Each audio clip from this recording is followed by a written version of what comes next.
boxcars on Monday morning because the drunks would break in on the railroad track side. Is that right? And they'd be sitting there drinking wine, so you'd hear the noise inside the boxcars. So you took a baseball bat and you beat on the side of it, and then you unchained it because you heard them jump on the stones of the railroad tracks and away they'd go.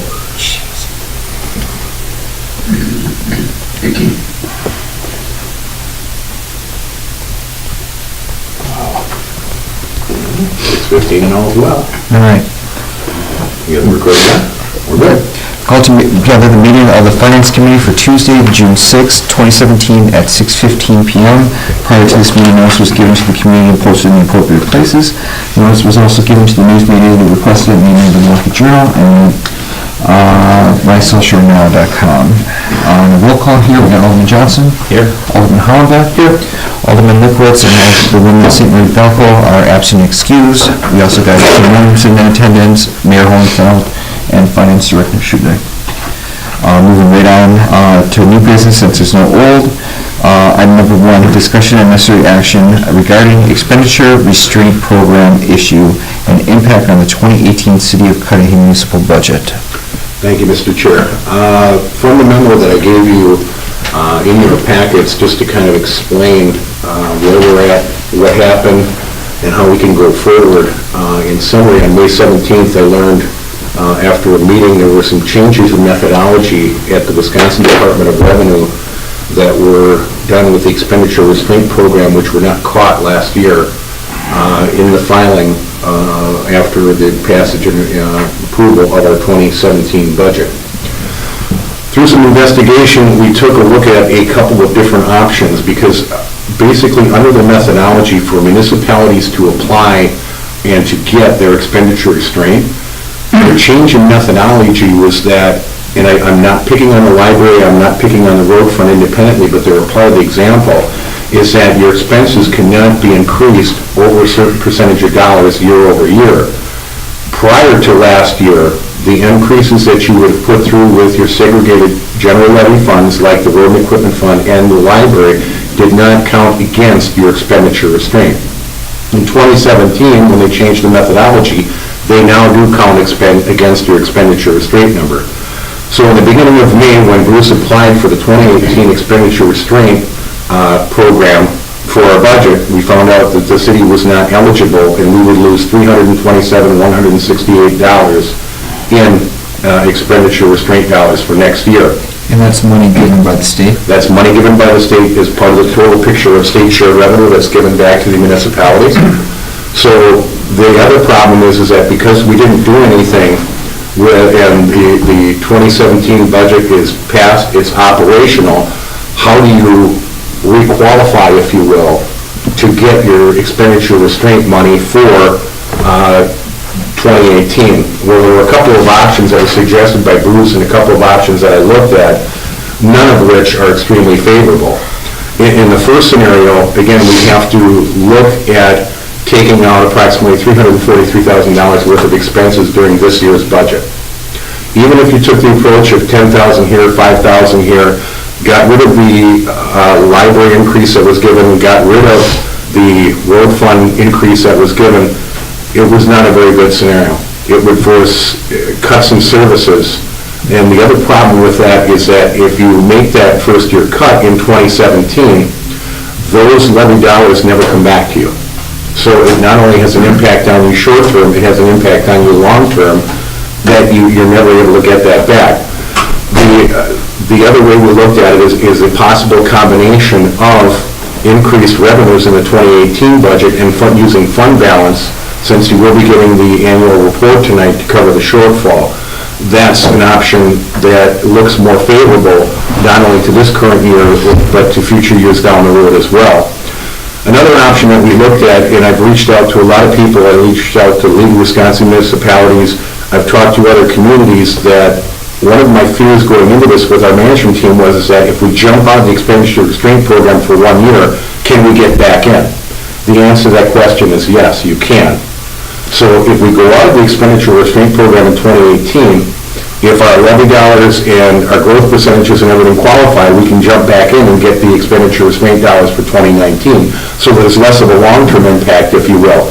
Have communities done that? Yes, they have. Rich communities like Fox Point poor communities like St. Francis, and I don't mean it disrespectfully, I just do it for the sake of comparison, is that when you're setting up your budget and you realize that it's going to be a tight budget year and you would strategically decide not to go to the expenditure restraint program, you could do things up front to cover that nut, if you will, stealing an expression from Mike Harrigan and others, but you would know that going in and going into your budget rather than having to react mid-year, because right now, if we look at these series of expense cuts, if the Finance Committee and the Council would look to go that route, we would have had to amend our city budget by June 15th of this year, which the only way to be looking at that, and I don't like this scenario, would be laying employees off, because again, those employees provide services. When you look at that scenario, the other part of that problem is that if you were to lay somebody off, you've got 26 weeks of unemployment to cover.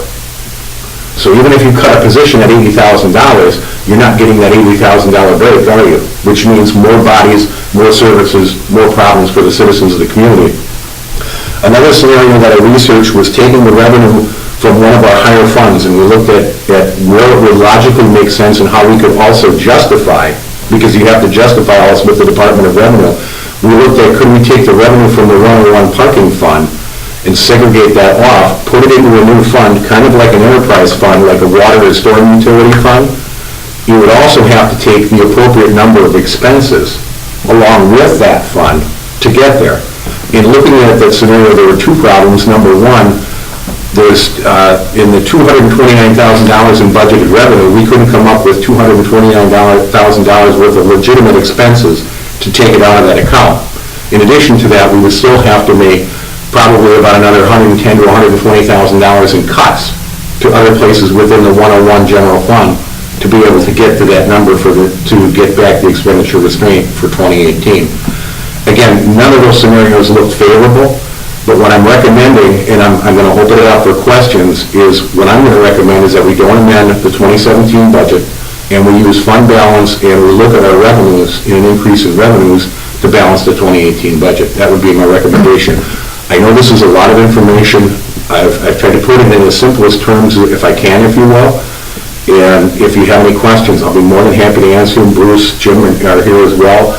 Our management team, we've all been working together on this, because once this bill approves, the first thing I did after 3 days is I pulled our team together and said, folks, I need everybody to think outside the box. No suggestion is a stupid one.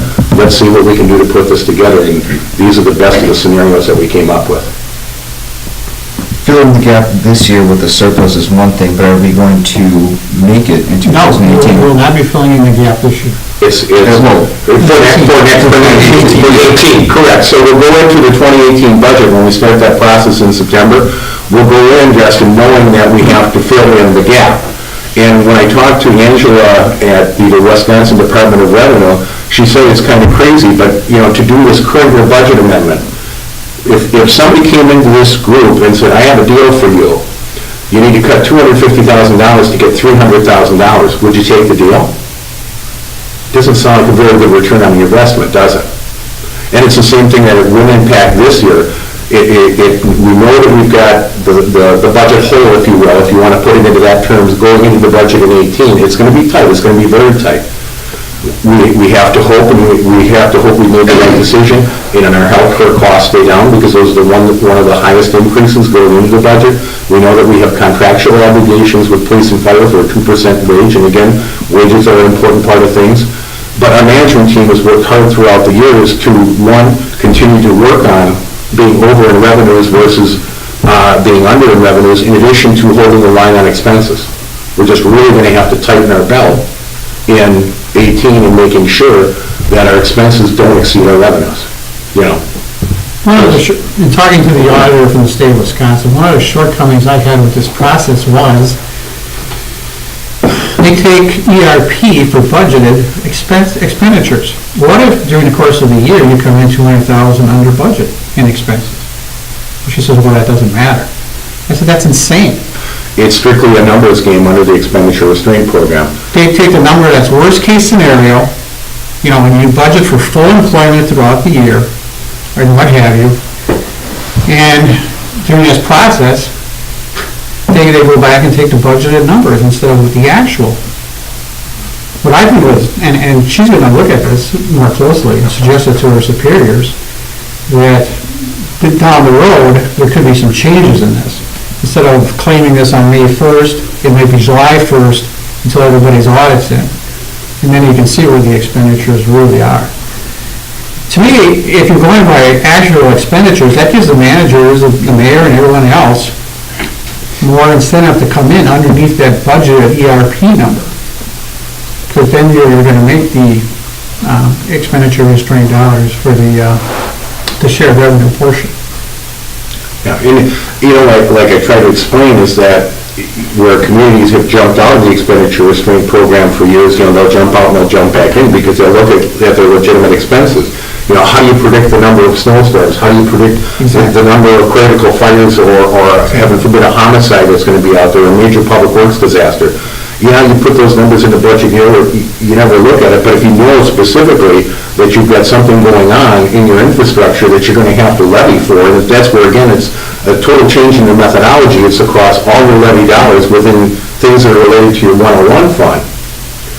You can, like I said, going into the budget, now that they've changed this methodology, you can say, okay, this year it doesn't make sense for us to apply for those dollars, and next year it may. Come the end of the day, it seems like they're trying to kill a program, if you will, and let communities be on their own, because there's nothing saying that you can't tax levy for the additional expenses. It's just you wouldn't qualify the next year for your expenditure restraint number. And I'm going to... But that tax falls then on the local homeowners as opposed to sharing the same line. Correct. And the thing, again, with the expenditure restraint program, they put a pot of dollars out there, Justin, for all the communities, and they've got a good feel for how many communities really take it every year. And like I said, they're year over year, and that's what, I don't want to say surprised me, but opened my eyes to this process. Communities will strategically choose to get in, get out of the program. And that's where, when the Department of Revenue made their change in methodology last year, they allowed municipalities to go back and amend their budgets without causing damage to the municipalities, but we missed that window. That was another part of the problem. We're in the third quarter of a football game as compared to doing something in the first quarter. We can go backwards and impact the 2017 budget, but the way to impact it is not very favorable to the citizens of our community. What could we have done if we would have made the deadline, the cut? The cuts, you could either cut expenses up front, or you could have levied more dollars knowing that you were going to be going out, or raised fees to compensate those dollars. They're difficult choices, Justin. There's no other way to say it. They're difficult choices, but at least as you're going into the budget process, here are the options that are before you. A, B, C, D, or E, which one is the best option for you and for your community? But the problem with the predicament we're in right now, we're backed up against the wall. We don't have many pleasurable choices, if you will. I have a comment. I'm going to take responsibility for this, and I'll tell you why. In every December, I'll do a tax levy worksheet that I submit to the state. And when I did this for the 16 budget before, it said that we could, because based on 2005 debt service, we could raise the tax levy by 8.5%. Now, what I'm about to tell you right now is not excuses. I'm just telling you how I had a brain click. It just didn't click in. Anyway, it told me we could raise the taxes by 8.5%. So my thinking is, if you could raise taxes 8.5%, why would you do that? Well, to raise expenditures. Correct? Doesn't that make sense? That was my thinking. So, plus the expenditure restraint is from the state, the tax levy is from the state. I thought both of them were working hand in hand and they would equate each other, but they did not. So I take full responsibility for that omission. That was my thinking. I didn't think it straight, and I'm responsible for it. Well, going forward, that we can't fix the past, best option for the future looks to be to use the surplus that we had for 16. You're right, the audited 16 surplus, which will be coming in, in 17 to be used for the 18 budget. $456,000. Yeah. And we have this year, we'll have another good surplus. Yeah, Right. so I mean, that should fill the gap, I suppose, but are we going to make what we need to be on revenue to ensure that this doesn't happen again? I believe the answer to that question is yes, and as we put together the 2018 budget, over the next 60 to 90 days, I'm going to be taking a very serious look at the revenues, because even as you remember, between the last two audited budgets and surplus, the revenues have come in higher than anticipated. We have always been, in the city of Cudahy, conservative when it comes to budgeting. So are we going to move that needle over a little bit to help fund some of this, Justin? The answer to that question is yes, but we're not going to take the needle this far over where we would get into mid-year and we would not be meeting the revenues and we'd have to make cuts or go back again into surplus. I don't think any of us would want to go down that road in mid-year. But the extra revenues would reduce the tax levy. Yes. That would have nothing to do with expenditures. So when that net construction number comes in, we need to calculate what the dollar is that we can raise for expenditures. Right. 2019. Right. 19? Yeah. Yeah. 2019. That's why my recommendation to the Finance Committee of using that budget surplus and look at revenues. I mean, later on your agenda tonight, you're looking at the fee schedule. It'll be going to the Rules, Laws, Licensing Committee tomorrow night, and then finally up to the council in the end of June. That wasn't a reactionary to this incident happen. That's been something we've been looking at for several months. We're putting our fees in line with the middle, with other communities. We're not, I didn't go back and ask all my managers, jump all the numbers that you were proposing up by 20% to help cover this nut. Those are just the normal fee increases that are going through. But like I said, between a combination of the revenues and using that surplus, and I've talked with both Ellers as well as Baker Tilly, our auditors, they're comfortable with us using that as a solution, and even if we have to do it for 2 years, as we wean ourselves off it, to use a Baker Tilly term, they're fine with that. And they feel that the Moody's and the S&Ps will also be fine with that as well. As crazy as this sounds, just one more comment. I'm sorry, Mayor, to interrupt. That's right. We need a base of expenditures. We have a handle on revenue. I mean, in 16, we had over $200,000 more revenue than what we had for expense. We can't keep cutting back because of the low net construction number. By amending this for 2017, we would take out $255,000 of money we would never get back going forward. So I guess what I'm saying is, and I think the mayor agrees with me, if we use the fund balance in 18 to fill in that gap, we can keep that base of $255,000 of expenses in there, $50,000 for roads, the library, and the insurance. And by the way, through May, for the insurance, the city has paid over $110,000, which would have been paid by individual employees if we didn't have that in the budget. So that was a plus. That is a plus of revenue. That's a real plum for all the employees. Explain the employee insurance thing. Why would the employees have to pay it? Because for families, $5,000 deductible is paid. Well, actually, it's $6,000 and $5,000 is paid by the city. Employee. And then $2,500 is paid for single. Okay. And that's being paid by as bills come in, we keep track of that and we pay it out. Remember, we budgeted $162,500 for HRA? If we take that out of our expenses, the budget, our insurance costs, our premiums will rise anywhere from 20 to 40%. Yeah, and even if at the end of the year we were doing this budget process, if we wouldn't have had that in there, if we wouldn't have had the $50,000, if we wouldn't have increased the library, we would have went to a different method of insurance. We still would have been over the $123,000 with that 0.9% net construction with the 2% raises in police and fire and everybody else, and the increase in premiums for the insurance. So we'd have been behind a rock anyway.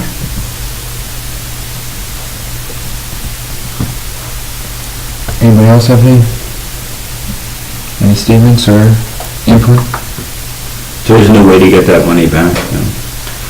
Not unless you cut out several $100,000 in expenses in the current year budget. Yeah. And the only way to do that, Mike, unfortunately, is layoffs. Yeah, We looked at scenarios of 5,000 here, 10,000 there, 20,000 there.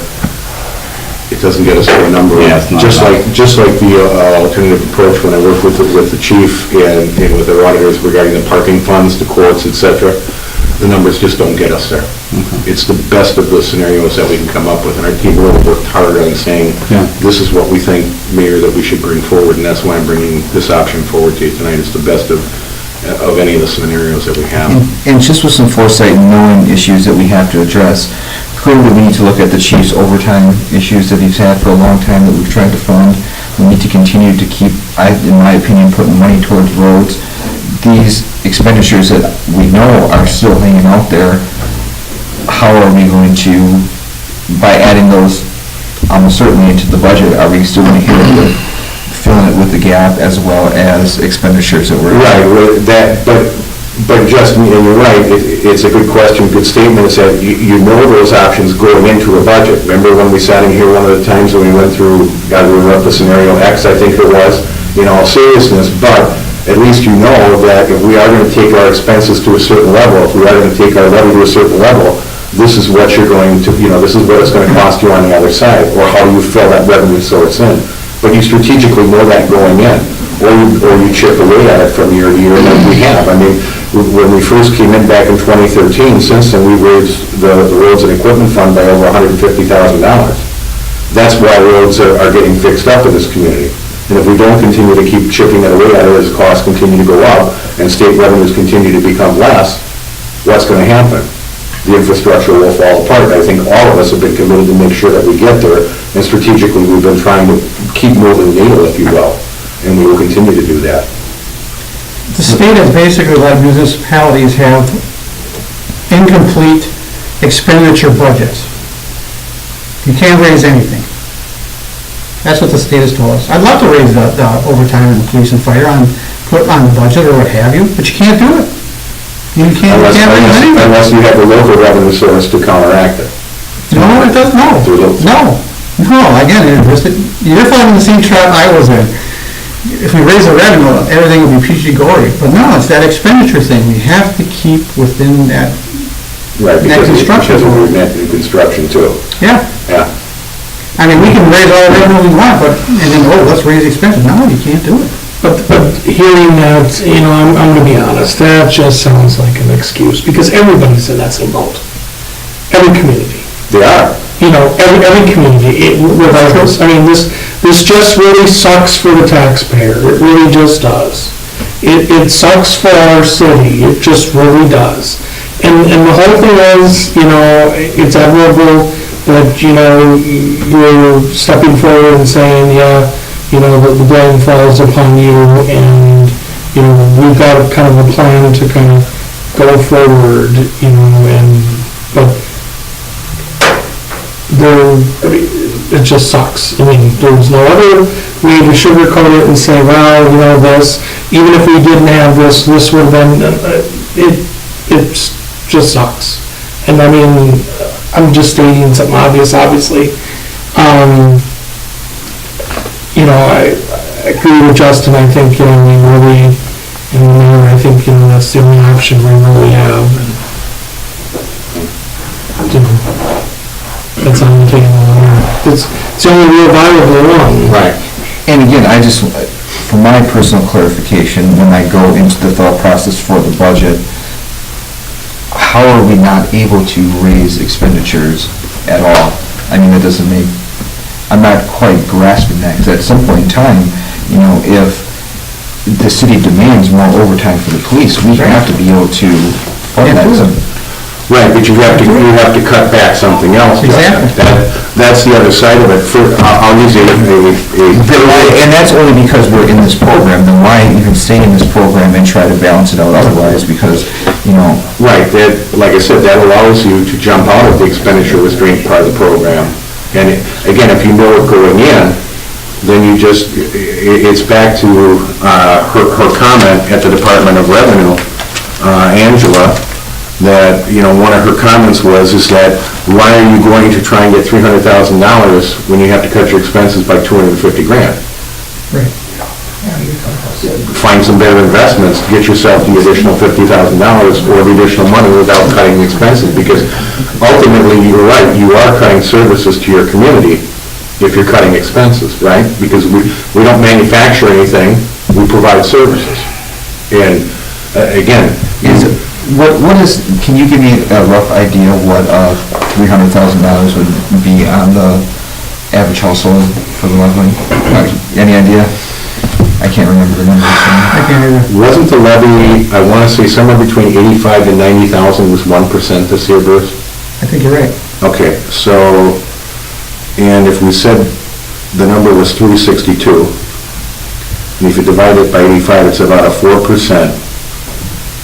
I'm trying to remember the numbers on the average household, but even if you look at that, I mean, you're probably talking about another $15, $20 to the average household, Justin? And again, I don't want to marginalize it too much, but at the same time, if we can't increase our services where the demand is for them because we're hostage to this program, I think it's certainly worth, Stop being considering. hostage. Yeah, I mean, Yeah. But isn't this program really living within your means on a bigger scale? The answer to that question Living within your is, budgeted means. living within your budgeted means not versus your actual means. The answer to that question is yes. And that's where when I say that, as I started doing research and realizing that when communities had certain years where they had to have higher than normal expenditures for whatever reason, they gave their Department of Public Works a 4% raise versus a normal 2% for whatever reason, or they paid out merit pay, which would equal a 4% raise. You strategically knew it going in, and you would say, okay, so we're not going to take the expenditure restraint dollars next year because it's going to kick our expenses too high over the threshold. But at least you know that coming in, and you say, okay, I've got to come up with that money from somewhere within my budget. I now institute a talk to the mayor fee, a talk to the alderman fee, whatever the case may be, to help raise the revenues, because again, our revenues have to equal expenses in a balanced budget. So you're taking that chunk of the whole out of there when you take that expenditure restraint dollars out for a particular year. That's why the communities that bounce in and bounce out of the program all the time, which we've never ever had to bounce out of the program until now. Chief? You know, and correct me if I'm wrong, but another way of looking at this is it's kind of a state-funded welfare program. Yeah. So they give you their welfare money, but at the same time, they say, if you're taking our welfare money, you dare not raise your services. You're on welfare. So if you want to get off the state's welfare program, now you can run your city how you see fit. But as long as you're subject to their welfare, you live within their means. And that's the point that I was getting at, and I think that, some state bureaucrat really shouldn't be the one that dictates, theoretically, that's our job here to determine what is the best needs of our... You're not like steak and lobster off their food stamps, so to speak. Correct, and that was the other thing with the change in the methodology. The Department of Revenue claimed that these other funds, and again, I'm not picking on the road and equipment fund, I'm not picking on the library fund, but I'm using them because those were now included in the calculation last year, where they hadn't been in the past, is they said, okay, these are now part of the pie. We would have the problem one way or another, but the folks at the Department of Revenue reinterpreted the rules, and these are the rules that all municipalities have to play under. And they gave municipalities a shot to literally go back and temper these words, play games on paper with your last year's budget, and shuffle things around on paper, so you wouldn't hurt yourself going into this year. But if you didn't catch it or you didn't do it, guess what? You end up in this predicament. Well, yeah, it's an unfortunate, Right. To the best of my knowledge, we are the only community in the state of Wisconsin that didn't take a proactive stance when this happened last August, and when the actions were due to DOR in September. I talked with Kurt Watinsky at the League of Wisconsin Municipalities. We're the only ones that are finding ourselves behind the 8 ball right now. Any community that, because of their budget pressures, are behind the 8 ball right now, it's because they chose locally to put themselves there. Because they either jumped in or jumped out of the expenditure restraint pool. Because they had needs. Because they had needs. Construction, whatever. Why would you ever jump back in? That's my opinion. How can we then, instead of, use the money to fill the gap this year, levy some in anticipation for 19 and just try to wean ourselves off this program? Because like I said, we certainly need to address the overtime, we need to keep doing the roads, there's gonna be a whole host of things, other expenditures that certainly need to be addressed. Right, and we may determine, knowingly going into it, that we are never gonna go back into the program, as a lot of communities probably have. Like I said, when they look at it, you know, a community, St. Francis, is half the size of us. You know, if we're losing 327, let's just say you're 320 for sake of argument, they're losing 160. They look at it and say, 160 in the grand scheme of things, we can come up with enough 160 internally team to keep the expenses there and do what we want to do as a community. Goodbye, state of Wisconsin, we don't want to come back in the program. And that may be the best way to go. Yeah, That kinda sounded good to me. I mean, it really does. You know, and also this is that might be the answer to that. Right, because it's one of the things that I've, and I know my chief hates me when I say this, but when I've looked at it, I've tried to find the solution that hurts us least in the short term and in the long term. Yeah.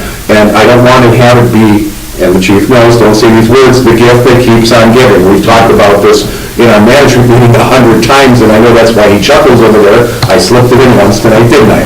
But you're right, in all due respect, Mike, is that that's the problem. You don't want it to continue to keep being a burden at your side. Yeah. You want to find a solution, you want to fix the problem, you want to serve your citizens and do everything that you want to do to get the job done, not taking all these steps backwards. And that's where going forward, Randy, back to your point, we may find that it's never advantageous for us to jump back in the program.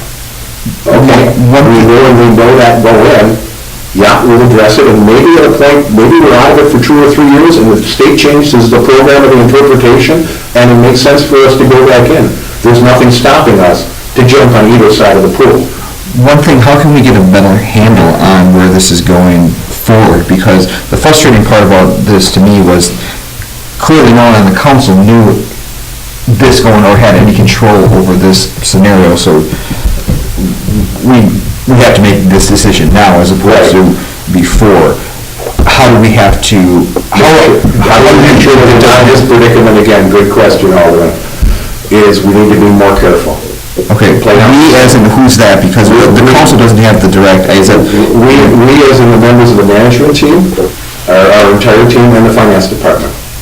It's a joint mistake. you have a starting point right now, then you multiply the new construction number and you come up with a number, and that's it. That's the amount of expenditures that can be raised.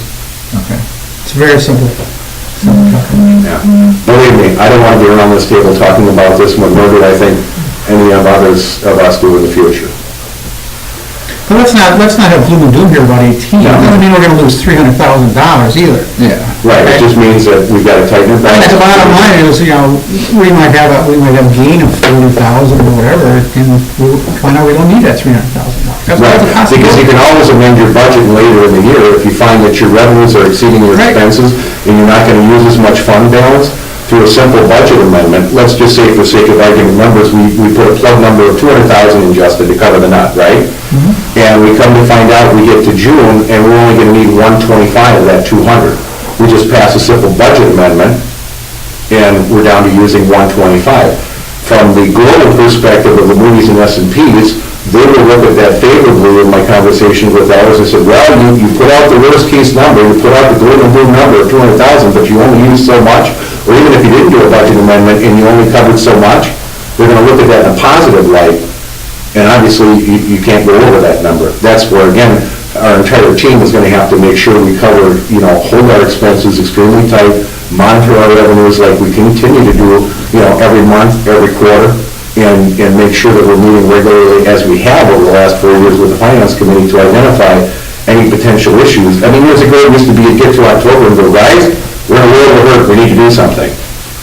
We don't operate that way around here anymore. We're proactive in that, and I think you've seen that over the last 4 years, and Mike, you've seen that in your year here. If there's an issue, we're going to identify it sooner rather than later, even if it doesn't become an issue. We want to make sure that the council is aware of it, because again, ultimately, you are responsible to your citizens just like I am responsible to our citizens as a whole. We all don't want to end up in that scenario. We want to know about something sooner rather than later. If I can speak, I think what we need to do is just take the scenario that you suggested in the beginning, because we have to do something. Right. And then possibly put on the things and possibilities that we might have like a 1 or 2% tax levy if we get into a jam and need it. I mean, let's just try that first. Right. And then, maybe we can dodge a bullet, because you know how things are, you always look at the worst. Correct. But a lot of times, it's not as bad in the end. If something bad happens, we gotta take a hit, we put a levy on, and just come clean and take care of it. Right. But it doesn't have to be a permanent. Correct. That's why it is just, the recommendation I'm doing is just for 1 year. You need a motion on that first. Yes, that is correct. All right, does anybody else have anything else specific to say? Now, do we have a motion then on the mayor's proposed plan to... I will fill in the blank for the, using the specific, Yep.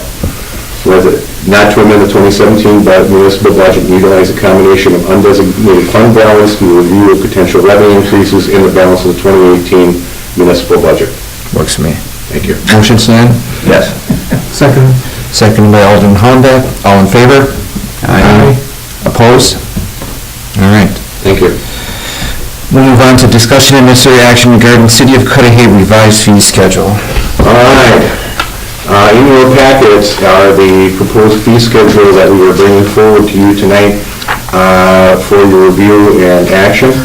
In looking at it, our management team has scoured local municipalities to put ourselves in the middle of the fee schedule, if you will, so we're not the highest, not the lowest, which has been pretty typical of the City of Cudahy.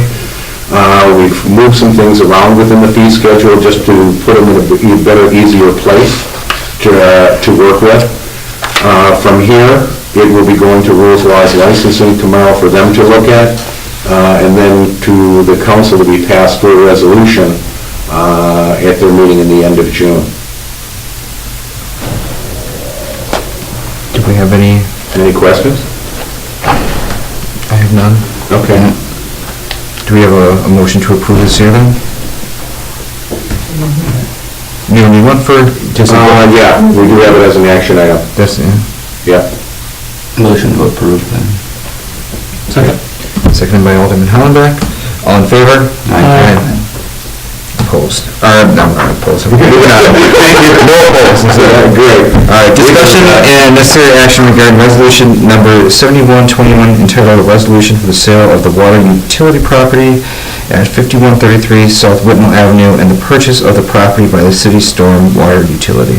I've talked too much. I'm going to turn this over to Director Lang. Real quickly, and there'll be more at the council, the water utility site, which we call the annex, is right off of Whitnall Avenue. And way back when, they had the idea that eventually we'd have to build a new public works facility. The water utility at the time had a lot of cash balance, and so the water utility purchased the property when it came up for sale. Since then, the stormwater utility bought an additional 2.5 acres adjacent to that property. But the problem is that we have to combine that parcel into a CSM, and it has to be under one ownership. And believe it or not, the utilities have their own assets and their own, even though they're all owned by the City of Cudahy, they have their own ownership. The debate was, should the water utility have it, should the city have it, should the stormwater utility? Currently, the stormwater utility has a cash balance. It is the least regulated, including what you just discussed right now. So the state doesn't basically say anything about how much you can raise the fees. And this water utility is becoming more and more restrictive with the PSC. The PSC is highly influenced by property owners, businesses. So that was not a good choice. So we decided to have a stormwater utility take ownership. We went to the Board of Public Works, they approved that. We went to the Water Commission, the Water Commission approved selling the property for $200,000. There is a cash balance in the stormwater utility, so that's by motion of this resolution, it takes that change, makes that change. Any questions? Where is that at 5133? So if you go, it's north of, Astro True and Die, then there's a little brick building that's there, and then it's kind of tucked back. You see like a little dirt road which leads to a locked fence, and you see a brick building back there. That's where the water utility annex is. There's just nothing on there at all. And there's just a pole barn, a small pole barn there. Is that theoretically where you're looking to possibly do the new DPW site? Yeah, and at the council meeting, I will do a little, a small little dog and pony show about what's proposed there. If there's no other further questions, do we have a motion to approve? So moved. Second. All right, motion's on the floor, all in favor? Aye. Opposed? All right, with that, do we have a motion to adjourn then? Motion. Second. All in favor? Aye. Opposed? We're done. Okay. What I would suggest for personnel, since Is that we started- it says it started, we'll recess it. Yeah. All right, so you want to shut that off? Give her a minute. Last guy was on Monday